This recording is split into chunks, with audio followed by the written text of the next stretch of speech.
Now, Tony really went to town on Can Utility and the Coastliners, and you got a lot of different sounds that he used to create the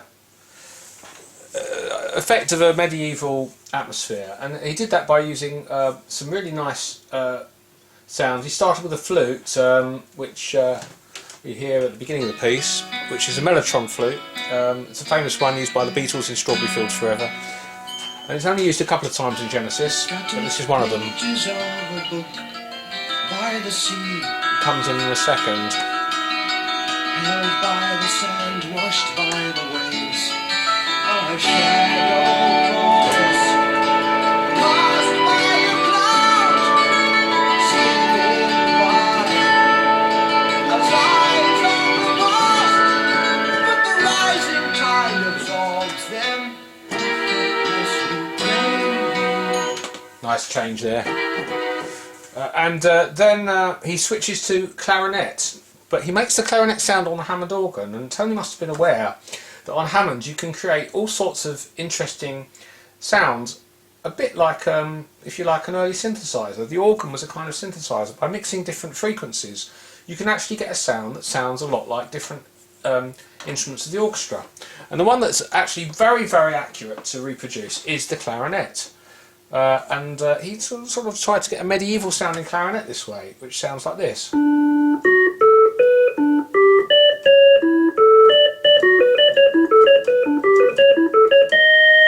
A very good sound, and you get that by pulling out 3 drawbars, the 3rd, 5th and 7th, and depending on how you pull them out you get slightly different clarinet sounds. So Tony was very well aware of that, and I've got all my sounds on presets. So it's already set up. So if we wind that forward. They told of one who tired of all, singing praising, praising. We need not flatterers, he cried, by our command. So you hear the clarinet there, and then he wants to switch to a sort of more royal sound. So he switches for the king. So he switches to a trumpet sound. And the trumpet sound on Hammond can be produced by putting out middle drawbars. All the brass instruments tend to be sort of the middle frequencies. Now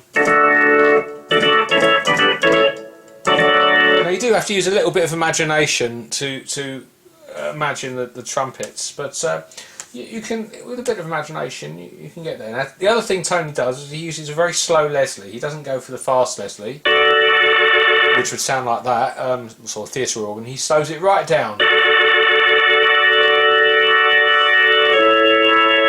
to get that very slow rotation speed effect, and that's he later used effects pedals for that, but in the early days he was using a Leslie, and that again gives a very sort of majestic sound to the instruments. So we'll hear the trumpet come in a minute. Show thy power.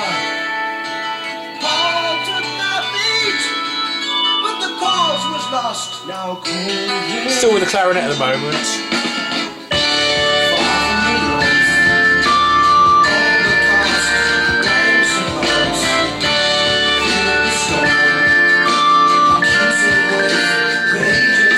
Here's the trumpet.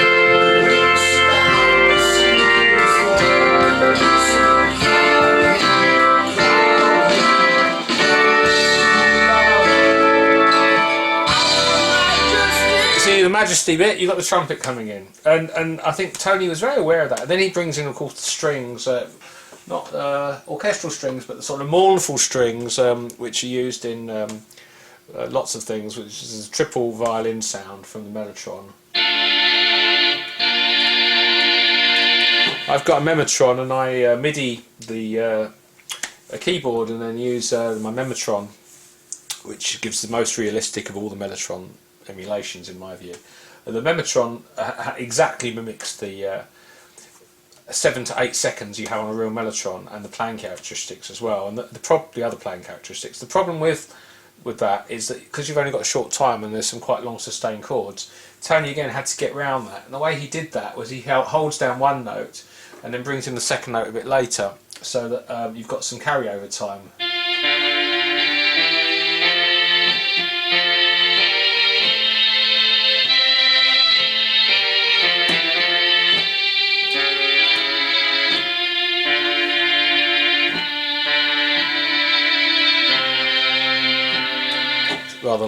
that sort of thing. And Tony was very used to sort of releasing notes as well, so that the note could rewind and then you could play it again. There's some lovely scrunchy chords in that piece section of K Utility. So if we run it forward. Show themselves, bent their moon.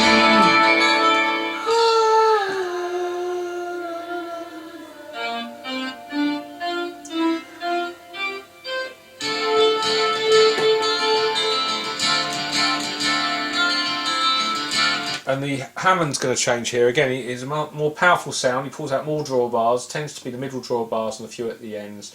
And then he also starts incorporating the famous percussion sound on the Hammond to give it more accent.